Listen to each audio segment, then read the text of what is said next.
Graça e paz, boa tarde, meus irmãos. Que a paz do Senhor Jesus Cristo esteja sempre com todos, meus irmãos, irmãos católicos, irmãos espíritas, irmãos maçons, todos são filhos do mesmo Pai. Que a paz esteja sempre conosco. Irmãos judeus também, todos são filhos do mesmo Pai, Criador do céu e da terra. Aqui eu quero fazer um pequeno esclarecimento aqui sobre os finais dos últimos tempos, que lá no livro de 2 Timóteo fala que como se tornariam os tempos difíceis, o homem se tornaria arrogante, blasfemo, caluniador e sem afeição própria, implacável, sempre mal. E hoje nós vivemos esses tempos. Lembrando também que lá no livro do profeta Naum, ele teve uma visão. Eu estou querendo alertar vocês, meus irmãos, não é que eu esteja revoltado, é porque eu quero alertar os meus irmãos cristãos que não enriqueceis mais esses falsos profetas. Eles usam muito o livro de Malaquias 3:10 para que você contribua, dizendo que você tem que dar dízimo, porque senão o lobo, o gafanhoto vai devorar os teus bens, as tuas finanças. Tudo isso é mentira deles. Esse tempo de Malaquias 3:10, isso é para o tempo da lei. E se fôssemos para nós vivermos uma lei, em vão seria o que Jesus Cristo fez, morrer na cruz do Calvário por nós. Se for pastor, ou bispo, apóstolo, para tu cumprir só o que está na lei, o livro de Malaquias 3:10, então você tem que ler lá o que está na lei, que é olho por olho e dente por dente, apóstolo e pastor. Então o senhor tem que cumprir toda a lei. E se a tua filha também não for virgem, ela tem que ser apedrejada em praça pública, porque é acima da lei. Então, esse tipo de lei não faz parte para nós. Nós vivemos pela graça de Cristo. Hoje nós devemos amar uns aos outros, perdoar uns aos outros. Independente de religião, de quem quer que seja, nós devemos amá-la e passá-la o respeito. É isso que está faltando. Então, esse negócio de vender o evangelho, se confiar no livro de Malaquias 3:10, numa coisa que foi passada no passado para o povo do passado, eu quero te dizer, meu irmão, que se você está na lei, você está dizendo claramente que é em vão que Jesus Cristo fez. Em vão foi o sangue que Jesus derramou na cruz do Calvário. Então, você tem que ser também circuncidado. Você é circuncidado para você estar dentro da lei? Não é, né, meu amigo? Então, você tem que viver o tempo de Cristo, a graça. Hoje nós vivemos a graça. Então, o que nós devemos, nós como cristãos, nós devemos amar uns aos outros como Cristo nos amou, perdoar ao próximo, sermos honestos, acreditarmos que Cristo morreu, acreditarmos que Cristo ressuscitou dentre os mortos e que ele vive pelo século dos séculos e que um dia nos resgatará deste mundo de pecado. É isso que nós devemos ser, praticar. É só isso, meus irmãos.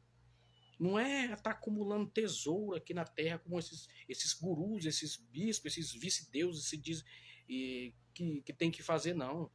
Tudo conversa. É por isso que a palavra de Deus diz que meu povo perece por falta de conhecimento. Leia as instruções de Jesus Cristo, meus irmãos, para você deixar de ser enganado pelas essas pessoas mal intencionadas que não têm coragem de trabalhar e vivem usando a palavra de Deus contra Deus, assim como Satanás foi ousado e disse: se tu és filho de Deus, para o próprio Cristo, te joga daqui para baixo, porque está escrito que os teus anjos te sustentarão, cuidarão de ti. Ele usando a palavra de Deus contra Deus. Então, muitas vezes as pessoas usam a palavra de Deus contra o próprio Deus, se justificando nos seus erros. Como tem pastor aí também que diz que é certo um pastor ter várias mulheres como Salomão teve. Você acha certo, então? Você que cobra o dízimo do passado, você acha certo um homem ter 700 mulheres? Me diga, pastor. Me diga, apóstolo. Me diga, guru. Me diga, vice-deus. Você acha certo um homem ter 700 mulheres? Você acha isso certo? Se é para cumprir a lei, você tem que ter todas essas mulheres, você tem que ter. Eu tenho que ter todas essas mulheres. E o meu Cristo me ensinou que eu tenho que ser homem de uma só mulher. E ela tem que ser só minha. Não é assim que nós temos que ser, irmãos? Então por que o senhor só lhe interessa o dízimo? Me diga por quê? Me responda. Eu vou botar isso aqui na live, aí eu queria que o senhor me respondesse. Quem for o bispo, o apóstolo, o pastor, que me tirasse essa dúvida. Por que o senhor não cumpre? Por que não se cumpre toda a lei? Se o senhor quer que cumpra a lei. Se o senhor também gosta de guardar o sábado, então por que o senhor não se santifica todo dia? Não devemos ser santo todo dia? Não devemos perdoar todo dia? Não devemos fazer o bem ao próximo todo dia? E se já pensou, e se na segunda-feira tu morre e tu tá fazendo mal? Valeu a pena tu guardar todo o sábado? Não, né? Então vamos seguir a Cristo. Jesus Cristo diz que nós devemos amar em espírito e em verdade. Fazer o bem, amar a Cristo. Amar a Cristo é respeitar o seu irmão. Se você não respeita o seu irmão, como é que você vai amar a Deus que você nunca viu?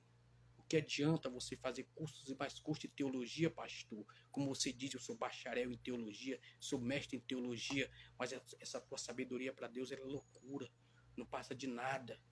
Isso aí é como uma pessoa que estudou psicologia, nada mais é que estudar a fraqueza mental do ser humano. Agora eu quero ver você, professor de teologia, você, doutor de teologia, fazer o que Jesus fazia. Faça. Porque a palavra de Deus diz que aqueles que me seguem, os meus sinais hão de seguir. E eu te digo em nome de Jesus Cristo de Nazaré, tu vai ser desmascarado, falso profeta, falso apóstolo. Eu me sinto, como cristão, na obrigação de avisar meus irmãos que vocês são falsos profetas, que nós devemos amar o Senhor Jesus em espírito e em verdade, cultuar o nosso Deus na nossa casa, deixar de estar sustentando marmanjo, deixar de estar contribuindo para os escândalos. É pastor com arma, é pastor com droga, é pastor fazendo orgia, e de noite está lá botando a mão na cabeça das pessoas, dizendo que é homem de Deus. Será que isso não dói na consciência de vocês, não? Vão se converter, vão ler a Bíblia, esqueça a teologia e peça a sabedoria do Espírito Santo de Deus. Se arrependam. Quem sabe se Deus um dia não tem misericórdia de vocês, de tanta maldade que vocês já fizeram. Esse negócio de dízimo, de oferta, é vassoura ungida, é feijão ungido. Vão se converter, rapaz. Eu vivo do meu trabalho. Aprendi com Jesus Cristo. Jesus Cristo diz que nós temos que comer do suor do nosso rosto. Jesus Cristo está voltando. Olha o final dos tempos, tanto falso profeta. Eu não concordo contigo, eu vou abrir minha religião. Eu não concordo com eu vou abrir minha religião. E assim vai indo, e nunca acaba isso, nunca acaba isso. Eu quero te dizer que nenhuma religião está certa. O que está certo é Jesus Cristo de Nazaré. Seguir Jesus Cristo de Nazaré, seguir os princípios de Jesus Cristo, os mandamentos de Jesus Cristo, é esse que vai te levar até a salvação. Não é esse falso pastor que está todo dia aí dizendo que ele é intercessor entre você e Deus, não. É mentira. Isso aí são os coiotes gospel. Assim como tem aqueles coiotes que ficam nas fronteiras do México lá, que você paga para atravessar para ir para os Estados Unidos, assim são os coiotes gospel, que tem que pagar para chegar no céu. Pagar o dízimo, pagar a oferta que é para ir para o céu. Você dá o que você pode. Você não pode tirar da boca do seu filho, você não pode deixar de comprar um remédio, você não pode deixar de pagar o seu gás, você não pode ficar no escuro para dar o dinheiro para uma pessoa que não trabalha por opção própria, a não ser que seu pastor seja aleijado, seja cego, seja deficiente, aí sim, ajudar um homem desse. Mas o homem que é bom das pernas, milionário, não ajuda ninguém, você só é para ele, sabe o que você é? Uma fonte de renda. Você só é uma fonte de renda, meu irmão. Então acorde. Essa é a minha revolta com esses falsos profetas, que não pregam a palavra de Deus mais, só é negócio de prosperidade. Prosperidade. Tudo aqui é passageiro, meu irmão. Tudo aqui é passageiro. Tu é passageiro. As tuas mentiras é passageiro. E um dia tu vai prestar conta com Deus. Cara a cara com Deus. Arrepende. Assim fala o Deus de Israel. Falso profeta. Tu que um dia tiveste um chamado de Deus,